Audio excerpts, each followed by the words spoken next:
نحمدہ ونصلی علی رسولہ الکریم فاما بعد اعوذ باللہ من الشیطان الرجیم بسم اللہ الرحمن الرحیم۔ واقعہ معراج کے ظہور کی حقیقت اپنی جگہ مسلم ہے، مگر یہ بھی ایک حقیقت ہے کہ اس کے رونما ہونے کی تاریخ کے بارے میں کم و بیش 36 مختلف اقوال ملتے ہیں۔ بعض کے مطابق یہ واقعہ ربیع الاول میں ہوا، بعض نے رمضان، بعض نے ہجرت سے چند سال بعد اور بعض نے چند ماہ قبل کہا۔ اس کی حتمی تاریخ کسی صحیح احادیث سے یقینی طور پر نہیں ثابت، تاہم یہ بات تسلیم شدہ ہے کہ نبی کریم صلی اللہ علیہ وآلہ وسلم کو مکی زندگی کے آخری حصہ میں یہ خاص مشاہدہ کرایا گیا، جس میں ہمارے لیے سیکھنے اور عمل کرنے کے بہت سے پہلو ہیں۔ قرآن پاک میں اللہ تعالیٰ نے فرمایا، سورہ بنی اسرائیل آیت نمبر 1، پاک ہے وہ ذات جو اپنے بندے کو ایک رات میں مسجد الحرام سے مسجد اقصیٰ تک لے گیا، جس کے آس پاس ہم نے برکت رکھی ہے تاکہ ہم اسے اپنی بعض نشانیاں دکھائیں، یقیناً وہ اللہ تعالیٰ خوب سننے والا اور خوب دیکھنے والا ہے۔ اس آیت میں جس واقعہ کی طرف اشارہ ہے وہ اسراء کے نام سے مشہور ہے۔ اسراء کے لفظی معنی ہیں رات کو سفر کرنا، رات کو چلنا۔ یہ وہی سفر ہے جس میں نبی کریم صلی اللہ علیہ وآلہ وسلم کو جسم اور روح سمیت مسجد الحرام مکہ سے مسجد اقصیٰ فلسطین تک معجزاتی طور پر لے جایا گیا۔ فرشتوں کی ہم نشینی کا یہ سفر اس زمانے کے حالات، اسباب سفر اور فاصلے کی طوالت کی وجہ سے انسانی عقل و سمجھ سے بالاتر، لیکن جیسا کہ آیت میں واضح کیا گیا، پاک ہے وہ ذات جو اپنے بندے کو لے گیا۔ تو جس ذات میں کمال و قدرت ہو وہ سب کچھ کر سکتا ہے۔ اس حیرت انگیز اور ایمان افروز سفر کی تفاصیل بخاری اور مسلم سمیت احادیث کی دیگر کتب میں موجود ہیں۔ آغاز سفر اور شق صدر۔ انس رضی اللہ تعالیٰ عنہ بن مالک سے مروی ہے کہ معراج کی رات جب بیت اللہ سے نبی کریم صلی اللہ علیہ وآلہ وسلم کو لے جایا گیا تو وحی آنے سے قبل آپ صلی اللہ علیہ وآلہ وسلم کے پاس 3 فرشتے آئے۔ اس وقت آپ صلی اللہ علیہ وآلہ وسلم مسجد الحرام میں سو رہے تھے۔ ان میں سے ایک نے پوچھا وہ کون ہیں؟ دوسرے نے جواب دیا وہ ان میں سب سے بہتر ہیں۔ تیسرے نے کہا ان میں جو سب سے بہتر ہیں انہیں لے لو۔ اس رات اتنا ہی واقعہ پیش آیا اور نبی صلی اللہ علیہ وآلہ وسلم نے اس کے بعد انہیں نہیں دیکھا، یہاں تک کہ وہ دوسری رات آئے جب کہ آپ صلی اللہ علیہ وآلہ وسلم کا دل دیکھ رہا تھا اور آپ صلی اللہ علیہ وآلہ وسلم کی آنکھیں سو رہی تھیں، لیکن دل نہیں سو رہا تھا۔ تمام انبیاء کی نیند ایسی ہی ہوتی ہے۔ انہوں نے آپ صلی اللہ علیہ وآلہ وسلم سے کوئی بات نہ کی، یہاں تک کہ آپ صلی اللہ علیہ وآلہ وسلم کو اٹھا کر چاہے زمزم کے پاس لٹایا۔ یہاں جبرائیل علیہ السلام نے اپنا کام سنبھالا اور سینہ مبارک گردن تک خود اپنے ہاتھ سے چاک کیا اور سینہ اور پیٹ کی تمام چیزیں نکال کر انہیں اپنے ہاتھ سے زمزم کے پانی سے دھویا۔ خوب دھو چکے تو آپ صلی اللہ علیہ وآلہ وسلم کے پاس سونے کا ایک تشت لایا گیا۔ اس میں سونے کا ایک بڑا پیالہ تھا جو حکمت اور ایمان سے پر تھا۔ اس سے آپ صلی اللہ علیہ وآلہ وسلم کے سینے اور گلے کی رگوں کو پر کر دیا اور سینہ مبارک پھر سے سی دیا۔ یہ حدیث صحیح بخاری کتاب التوحید میں موجود ہے۔ مسجد الحرام سے مسجد اقصیٰ تک یعنی کہ اسراء۔ حضرت جبرائیل علیہ السلام براق کے ساتھ تشریف لائے۔ یہ گدھے سے بڑا اور خچر سے چھوٹا ایک جانور تھا جو اپنا کھر اپنی نگاہ کے آخری مقام پر رکھتا تھا۔ اس وقت نبی صلی اللہ علیہ وآلہ وسلم مسجد حرام میں تھے۔ آپ صلی اللہ علیہ وآلہ وسلم جبرائیل علیہ السلام کے ساتھ بیت المقدس میں تشریف لائے اور وہاں جس حلقے میں انبیاء اپنی سواریاں باندھتے تھے اسی میں براق کو باندھ دیا۔ پھر مسجد اقصیٰ میں داخل ہوئے، 2 رکعت نماز پڑھی اور اس میں انبیاء کی امامت فرمائی۔ اس کے بعد آپ صلی اللہ علیہ وآلہ وسلم کے پاس شراب، دودھ اور شہد کے برتن لائے گئے۔ آپ صلی اللہ علیہ وآلہ وسلم نے دودھ پسند فرمایا۔ جبرائیل علیہ السلام نے کہا آپ صلی اللہ علیہ وآلہ وسلم نے فطرت پائی۔ آپ صلی اللہ علیہ وآلہ وسلم کو ہدایت نصیب ہوئی اور آپ صلی اللہ علیہ وآلہ وسلم کی امت کو بھی۔ بحوالہ مسند احمد۔ مسجد اقصیٰ سے آسمانوں کی طرف معراج۔ مسجد اقصیٰ سے آپ صلی اللہ علیہ وآلہ وسلم کو عالم بالا میں لے جایا گیا۔ معراج عربی میں سیڑھی کو کہتے ہیں جو اوپر چڑھنے کے لیے استعمال ہوتی ہے۔ اس نسبت سے سفر کے اس حصہ کو بھی معراج کہا گیا۔ بیشتر مفسرین کے نزدیک سورہ نجم کی درج ذیل آیات واقع معراج کی دلیل ہیں۔ سورہ نجم آیت نمبر 13 to 18۔ اور ایک مرتبہ پھر اس نے سدرۃ المنتہا کے پاس اس کو اترتے دیکھا جہاں پاس ہی جنت المأوا ہے۔ اس وقت سدرہ پر چھا رہا تھا جو کچھ چھا رہا تھا، نہ نگاہ چندھائی نہ حد سے متجاوز ہوئی، اور اس نے اپنے رب کی بڑی بڑی نشانیاں دیکھیں۔ مندرجہ ذیل آیات میں نبی کریم صلی اللہ علیہ وآلہ وسلم کے آسمانوں کی طرف جانے اور سدرۃ المنتہا اور اس کے آس پاس کی چیزوں کو دیکھنے کا ثبوت ملتا ہے۔ سفر آسمان۔ مسجد اقصیٰ میں تمام انبیاء کی امامت کے بعد سواری کے لیے براق پیش کیا گیا۔ آپ صلی اللہ علیہ وآلہ وسلم دوبارہ اس پر سوار ہو کر پہلے آسمان تک گئے۔ جبرائیل علیہ السلام نے آسمان کا دروازہ کھلوایا۔ فرشتوں کی طرف سے پوچھا گیا کون ہیں؟ جبرائیل علیہ السلام نے فرمایا میں جبرائیل علیہ السلام ہوں۔ پوچھا گیا ساتھ کون ہیں؟ بتایا گیا محمد صلی اللہ علیہ وآلہ وسلم ہیں۔ پوچھا گیا ان کو پیغام الہی دے کر بھیجا گیا ہے؟ جبرائیل علیہ السلام نے کہا ہاں۔ تب اندر آنے والے فرشتے نے سن کر کہا مرحبا، آپ صلی اللہ علیہ وآلہ وسلم بہت اچھے ہیں۔ آپ صلی اللہ علیہ وآلہ وسلم فرماتے ہیں میں وہاں پہنچا تو آدم علیہ السلام موجود تھے۔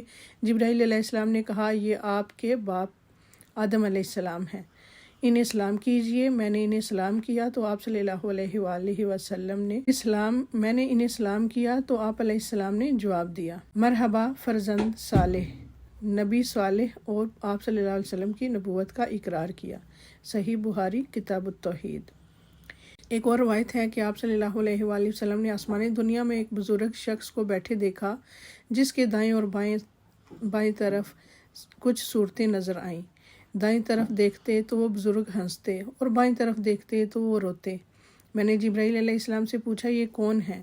تو جواب دیا گیا آدم علیہ السلام ہیں۔ یہ دائیں جانب والی اور بائیں جانب والی صورتیں ان کی اولاد ہیں۔ دائیں طرف والے جنتی ہیں اور بائیں طرف والی دوزخی ہیں، اس لیے ایک طرف دیکھ کر ہنستے ہیں اور دوسری طرف دیکھ کر روتے ہیں۔ صحیح بخاری کتاب الصلاۃ۔ نبی کریم صلی اللہ علیہ وآلہ وسلم فرماتے ہیں جبرائیل علیہ السلام مجھے لے کر آگے بڑھے اور دوسرے آسمان تک پہنچے۔ پھر اسی طرح سوال و جواب ہوئے۔ وہاں مجھے عیسیٰ علیہ السلام اور یحییٰ علیہ السلام ملے جو باہم خالہ زاد بھائی بھی ہیں۔ جبرائیل علیہ السلام نے کہا یہ یحییٰ اور عیسیٰ علیہ السلام ہیں، انہیں سلام کیجیے۔ میں نے سلام کیا، دونوں نے جواب دیا۔ پھر کہا مرحبا برادر صالح اور نبی صالح، اور آپ صلی اللہ علیہ وآلہ وسلم کی نبوت کا اقرار کیا۔ پھر اسی طرح ان سے کچھ باتیں ہوئیں۔ صحیح بخاری کتاب الصلاۃ۔ اس کے بعد مجھے لے کر تیسرے آسمان کی طرف چڑھے اور دروازہ کھلوایا۔ پوچھا گیا کون؟ جبرائیل علیہ السلام نے کہا میں ہوں۔ پوچھا گیا تمہارے ساتھ کون ہے؟ انہوں نے کہا محمد صلی اللہ علیہ وآلہ وسلم۔ پوچھا گیا ان کے پاس پیغام الہی دے کر بھیجا گیا ہے؟ جبرائیل علیہ السلام نے کہا ہاں۔ فرشتوں نے یہ سن کر کہا مرحبا، آپ بہت اچھے ہیں۔ دروازہ کھولا گیا، وہاں پہنچے تو دیکھا کہ وہاں یوسف علیہ السلام موجود ہیں۔ جبرائیل علیہ السلام نے کہا یہ یوسف علیہ السلام ہیں، سلام کہیے۔ میں نے سلام کیا، انہوں نے جواب دیا۔ انہوں نے کہا مرحبا برادر صالح اور نبی صالح، اور آپ صلی اللہ علیہ وآلہ وسلم کی نبوت کا اقرار کیا۔ ایک اور روایت میں ہے کہ آپ صلی اللہ علیہ وآلہ وسلم نے فرمایا میں نے یوسف کو دیکھا، اللہ نے حسن کا آدھا حصہ ان کو دیا تھا۔ صحیح مسلم کتاب الایمان۔ اس کے بعد جبرائیل علیہ السلام مجھے لے کر آگے بڑھے۔ چوتھے آسمان پر اسی طرح سوال و جواب ہوئے اور ادریس علیہ السلام وہاں موجود تھے۔ سلام دعا ہوئی، انہوں نے بھی اسی طرح برادر صالح اور نبی صالح کہہ کر مرحبا کہا اور آپ صلی اللہ علیہ وآلہ وسلم کی نبوت کا اقرار کیا۔ اس کے بعد جبرائیل علیہ السلام پانچویں آسمان تک آگے بڑھے، وہاں بھی اسی طرح سلام دعا ہوئی۔ ہارون علیہ السلام وہاں موجود تھے، انہوں نے بھی نبی صالح برادر صالح کہہ کر مرحبا کہا اور آپ صلی اللہ علیہ وآلہ وسلم کی نبوت کا اقرار کیا۔ اس کے بعد آگے چھٹے آسمان تک چڑھے، دروازہ کھلوایا گیا اور اسی طرح سوال و جواب اور مرحبا کہا اور آپ صلی اللہ علیہ وآلہ وسلم کی نبوت کا اقرار کیا۔ یہاں پر موسیٰ علیہ السلام تھے، آپ صلی اللہ علیہ وآلہ وسلم انہیں چھوڑ کر آگے بڑھے تو وہ رونے لگے۔ پوچھا آپ کے رونے کی وجہ کیا ہے؟ انہوں نے کہا میں اس لیے روتا ہوں کہ یہ نوجوان پیغمبر نبی صلی اللہ علیہ وآلہ وسلم میرے بعد مبعوث ہوئے ہیں، ان کی امت کے لوگ میری امت کے لوگوں سے زیادہ تعداد میں جنت میں جائیں گے۔ اس کے بعد 7ویں آسمان پر پہنچے اور دروازہ کھلوایا۔ پوچھا گیا کون؟ کہا میں جبرائیل ہوں۔ پوچھا گیا تمہارے ساتھ کون ہے؟ انہوں نے کہا محمد صلی اللہ علیہ وآلہ وسلم ہے۔ پوچھا گیا ان کے پاس پیغام الہی دے کر بھیجا گیا ہے؟ جبرائیل علیہ السلام نے کہا ہاں۔ فرشتوں نے یہ سن کر کہا مرحبا، آپ صلی اللہ علیہ وآلہ وسلم بہت اچھے ہیں۔ جب میں وہاں پہنچا تو ابراہیم علیہ السلام موجود پایا۔ جبرائیل علیہ السلام نے کہا یہ آپ صلی اللہ علیہ وسلم کے جد امجد ابراہیم علیہ السلام ہیں، انہیں سلام کہیے۔ میں نے انہیں سلام کیا۔ انہوں نے جواب دیا اور فرمایا مرحبا فرزند صالح اور نبی صالح، اور بیٹا کہہ کر پکارا۔ آپ صلی اللہ علیہ وآلہ وسلم کی نبوت کا اقرار کیا۔ وہاں ابراہیم علیہ السلام بیت المعمور کے ساتھ ٹیک لگا کر بیٹھے ہوئے تھے۔ صحیح بخاری کتاب بدء الخلق۔ سیدنا ابن عباس رضی اللہ تعالیٰ عنہ سے مروی ہے کہ آپ صلی اللہ علیہ وآلہ وسلم ایک ایسے مقام پر پہنچے جہاں پر جبرائیل علیہ السلام نے آپ صلی اللہ علیہ وآلہ وسلم کا ساتھ چھوڑ دیا، تو اس پر آپ صلی اللہ علیہ وآلہ وسلم نے فرمایا ایسے مقام پر کوئی دوست اپنے دوست کو نہیں چھوڑتا، آپ میرا ساتھ کیوں چھوڑ رہے ہیں؟ جبرائیل علیہ السلام نے فرمایا اگر میں اس مقام سے آگے بڑھوں تو نور سے جل جاؤں گا۔ یہ سنن بہقی کی روایت ہے۔ اس کے بعد آپ صلی اللہ علیہ وآلہ وسلم کو سدرۃ المنتہا تک لے جایا گیا۔ اس کے بیر ہجر کے مٹکوں کے برابر اور اس کے پتے ہاتھی کے کان کی طرح تھے۔ پھر اس پر سونے کے پتنگے چھا گئے اور اللہ کے حکم سے جو کچھ چھانا تھا چھا گیا۔ اس سے وہ سدرہ بیری کا درخت تبدیل ہو کر اتنا خوبصورت ہو گیا کہ اللہ کی کوئی مخلوق اس کا حسن بیان کرنے کی تاب نہیں رکھتی۔ اس وقت اللہ تعالیٰ نے اپنے بندے کو وحی فرمائی اور آپ صلی اللہ علیہ وآلہ وسلم پر اور آپ صلی اللہ علیہ وآلہ وسلم کی امت پر 50 وقت کی نمازیں فرض کیں۔ واپس آتے ہوئے موسیٰ علیہ السلام سے آپ کی ملاقات ہوئی۔ دریافت کیا کہ آپ صلی اللہ علیہ وآلہ وسلم کو کیا حکم ملا؟ آپ صلی اللہ علیہ وسلم نے جواب دیا ایک دن رات میں مجھ پر اور میری امت پر 50 نمازیں فرض کی گئی ہیں۔ موسیٰ علیہ السلام نے کہا آپ صلی اللہ علیہ وآلہ وسلم کی امت ایک دن رات میں 50 نمازیں نہ پڑھ سکے گی۔ میں بنی اسرائیل کا خوب تجربہ کر چکا ہوں، آپ کمی کی درخواست لے کر اپنے رب کے پاس جائیں۔ موسیٰ علیہ السلام کے فرمانے پر آپ صلی اللہ علیہ وآلہ وسلم اللہ کے پاس واپس گئے اور کمی کی درخواست کی۔ اللہ تعالیٰ نے آپ صلی اللہ علیہ وآلہ وسلم کی درخواست کو قبول فرما کر 10 نمازوں کی تخفیف فرمائی۔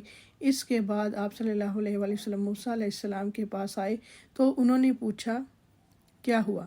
آپ صلی اللہ علیہ وآلہ وسلم نے کہا کہ 10 نمازوں کی کمی کر دی گئی ہے۔ یہ سن کر موسیٰ علیہ السلام نے فرمایا اب پھر واپس جائیے اور تخفیف کی درخواست کیجیے۔ آپ صلی اللہ علیہ وآلہ وسلم واپس گئے اور اللہ تعالیٰ سے تخفیف کی درخواست کی۔ اللہ تعالیٰ نے اس کے بعد 10 نمازوں کی کمی کر دی۔ یوں آپ صلی اللہ علیہ وآلہ وسلم کی موسیٰ علیہ السلام اور اللہ تعالیٰ کے درمیان آمد و رفت جاری رہی، یہاں تک کہ اللہ تعالیٰ نے 5 نمازیں کر دیں۔ اس کے بعد آپ صلی اللہ علیہ وآلہ وسلم پھر واپس آئے تو موسیٰ علیہ السلام نے کہا جاؤ اور کمی کراؤ۔ آپ صلی اللہ علیہ وآلہ وسلم نے کہا اب مجھے شرم آتی ہے، جو اللہ تعالیٰ نے فرض کیا ہے اس پر راضی ہوں۔ آپ صلی اللہ علیہ وآلہ وسلم نے فرمایا جب میں وہاں سے واپس آیا تو ایک پکارنے والے نے پکار کر کہا میں نے اپنا فرض پورا کر دیا اور بندوں کے لیے تخفیف کر دی، یہ 5 نمازیں اجر میں 50 کے برابر ہوں گی۔ بخاری کتاب بدء الخلق۔ اس کے علاوہ چند اور مشاہدات دیگر کتب میں مذکور ہیں۔ سورہ بقرہ کی آخری 2 آیات بھی عرش کے خزانے سے عطا کی گئیں۔ نہر کوثر اور جنت کا مشاہدہ۔ سدرۃ المنتہا پر بہت سے عجائبات کا مشاہدہ کرنے کے بعد رسول اللہ صلی اللہ علیہ وآلہ وسلم نے فرمایا پھر مجھے جنت میں لے جایا گیا تو میں نے وہاں دیکھا کہ موتیوں کے کعبے ہیں اور اس کی مٹی کستوری ہے۔ جنت میں آپ صلی اللہ علیہ وآلہ وسلم نے نہر کوثر کا مشاہدہ فرمایا۔ حضرت انس رضی اللہ تعالیٰ عنہ سے روایت ہے کہ نبی کریم صلی اللہ علیہ وآلہ وسلم نے فرمایا میں ایک نہر پر آیا، اس کے دونوں کنارے موتیوں اور کعبوں کے تھے۔ میں نے پوچھا جبرائیل علیہ السلام یہ کیا ہے؟ جبرائیل علیہ السلام نے کہا یہ کوثر ہے۔ صحیح بخاری کتاب الرقاق۔ ابراہیم علیہ السلام کا امت محمد صلی اللہ علیہ وآلہ وسلم کے نام خصوصی پیغام۔ ابن مسعود رضی اللہ تعالیٰ عنہ بیان کرتے ہیں کہ رسول اللہ صلی اللہ علیہ وآلہ وسلم نے فرمایا معراج کی رات میری ملاقات حضرت ابراہیم علیہ السلام سے ہوئی۔ انہوں نے کہا اے محمد صلی اللہ علیہ وآلہ وسلم اپنی امت کو میری طرف سے سلام کہیے اور ان کو بتائیے کہ جنت کی مٹی بڑی عمدہ ہے، اس کا پانی میٹھا ہے لیکن وہ چٹیل میدان ہے، اس میں کاشتکاری کی ضرورت ہے، اور اس کی کاشتکاری سبحان اللہ والحمد للہ ولا الہ الا اللہ واللہ اکبر، اللہ پاک ہے اور ہم تعریف اللہ تعالیٰ ہی کے لیے ہے، اس کے سوا کوئی الہ نہیں اور اللہ سب سے بڑا ہے۔ غیبت کرنے والوں کا انجام بد۔ انس رضی اللہ تعالیٰ عنہ سے روایت ہے کہ رسول اللہ صلی اللہ علیہ وآلہ وسلم نے فرمایا، معراج کے موقع پر میرا گزر ایسے لوگوں کے پاس سے ہوا جن کے ناخن پیتل کے تھے، وہ اپنے چہروں اور سینوں کو نوچ رہے تھے۔ میں نے پوچھا جبرائیل علیہ السلام یہ کون لوگ ہیں؟ جبرائیل علیہ السلام نے کہا یہ وہ لوگ ہیں جو لوگوں کا گوشت کھایا کرتے تھے اور ان کی غیبت کرتے تھے۔ بے عمل خطبہ کا عبرتناک انجام۔ انس رضی اللہ تعالیٰ عنہ سے روایت ہے کہ رسول اللہ صلی اللہ علیہ وآلہ وسلم نے فرمایا، میں نے معراج کی رات کچھ لوگوں کو دیکھا کہ ان کے منہ آگ کی کینچیوں سے کاٹے جا رہے ہیں۔ میں نے پوچھا جبرائیل علیہ السلام یہ کون لوگ ہیں؟ جبرائیل علیہ السلام نے کہا یہ آپ صلی اللہ علیہ وسلم کی امت کے وہ خطیب ہیں جو لوگوں کو تو بھلائیوں کا حکم دیتے ہیں اور خود ان پر عمل نہیں کرتے، حالانکہ وہ کتاب بھی پڑھتے ہیں، پس وہ نہیں سمجھتے۔ بیان اسراء اور معراج پہ اہل مکہ کا رد عمل۔ اسی رات نبی کریم صلی اللہ علیہ وآلہ وسلم واپس مکہ تشریف لے آئے۔ اگلی صبح آپ صلی اللہ علیہ وآلہ وسلم نے قوم کو گزشتہ رات کے بارے میں بتایا۔ صحیح مسلم میں ہے کہ اللہ تعالیٰ کے رسول صلی اللہ علیہ وآلہ وسلم نے فرمایا، معراج کا یہ واقعہ جب میں نے مشرکین مکہ کو سنایا تو انہوں نے اس کی تردید کی اور تکذیب کی، کسی نے تالیاں بجائیں اور کسی نے تعجب اور انکار سے ہاتھ اپنے سر پر رکھ لیا۔ کچھ لوگ ابو بکر رضی اللہ تعالیٰ عنہ کے پاس گئے اور انہیں اس کی خبر دی، کہنے لگے اگر یہ بات آپ صلی اللہ علیہ وآلہ وسلم نے فرمائی ہے تو سچ فرمائی ہے۔ لوگوں نے کہا آپ رضی اللہ تعالیٰ عنہ بھی ان کی تصدیق کرتے ہیں؟ آپ رضی اللہ تعالیٰ عنہ نے جواب دیا، میں تو اس سے بھی بڑی بات پر آپ صلی اللہ علیہ وآلہ وسلم کی تصدیق کرتا ہوں، آسمان سے صبح و شام جو خبر آتی ہے میں اس میں بھی آپ صلی اللہ علیہ وسلم کو سچا مانتا ہوں۔ اسی پر ان کا لقب صدیق ٹھہرا۔ اعزار رسانی اور بے یقینی کی جذبات سے مغلوب کفار نے آپ صلی اللہ علیہ وآلہ وسلم کا امتحان لینے کی ٹھانی۔ پوچھا کہ بیت المقدس کیسا ہے اور اس کی کیا علامتیں ہیں؟ صحیح مسلم میں آپ صلی اللہ علیہ وآلہ وسلم کا ارشاد نقل ہے کہ اللہ تعالیٰ نے بیت المقدس میرے سامنے ظاہر کی فرمایا اور جو باتیں اور نشانیاں مشرکین دریافت کرتے میں دیکھ دیکھ کر بتاتا جاتا۔ یوں آپ صلی اللہ علیہ وآلہ وسلم کی تردید اور تکذیب کا جو جذبہ لیے آئے اس کی یکسر نفی ہو گئی۔ یہیں کہہ سکے کہ جہاں تک اوصاف کا تعلق ہے تو آپ صلی اللہ علیہ وآلہ وسلم نے بالکل ٹھیک ٹھیک بیان کیے ہیں۔ انہوں نے اپنے قافلے کے متعلق بھی سوال کیا جو ملک شام سے آ رہا تھا۔ آپ صلی اللہ علیہ وآلہ وسلم اس قافلے کے احوال، اس کے سامنے اس کے پہنچنے کا وقت اور جو اونٹ آگے آگے آ رہا تھا ان سب کی خبر دی، اور جیسا آپ صلی اللہ علیہ وآلہ وسلم آپ صلی اللہ علیہ وسلم نے بتلایا تھا عین اسی طرح ہوا۔ آپ صلی اللہ علیہ وآلہ وسلم نے کچھ اور باتیں بھی بتائیں اور بعد میں آنے والے قافلوں سے ان کی تصدیق ہو گئی۔ اس طرح زبانیں بند ہو گئیں، مگر دل یہی سوچتے رہے کہ یہ کیسے ہو سکتا ہے۔ اب بھی بہت سے لوگ یہی سوچتے ہیں کہ یہ کیسے ہو سکتا ہے، حالانکہ اللہ تعالیٰ ہر چیز پر قادر ہے، اور جب وہ کسی بات کا ارادہ کر لیتا ہے اسے صرف کن ہو جا کہنے کی ضرورت ہوتی ہے۔ معراج کے دوران نبی کریم صلی اللہ علیہ وآلہ وسلم کو جو مشاہدات کروائے گئے ان میں ہمارے لیے بہت سے سبق ہیں، جن میں سے اہم ترین یہ ہے کہ ہم اپنی نمازوں کی پابندی کریں جن کا حکم اللہ تعالیٰ نے اس موقع پر نبی کریم صلی اللہ علیہ وآلہ وسلم کو دیا۔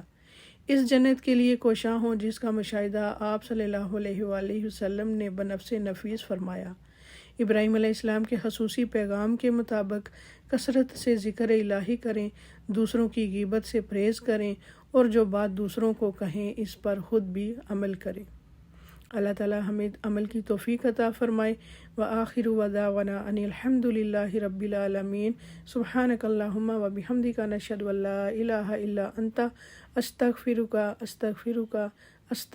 واتوب الیک۔ السلام علیکم ورحمۃ اللہ وبرکاتہ۔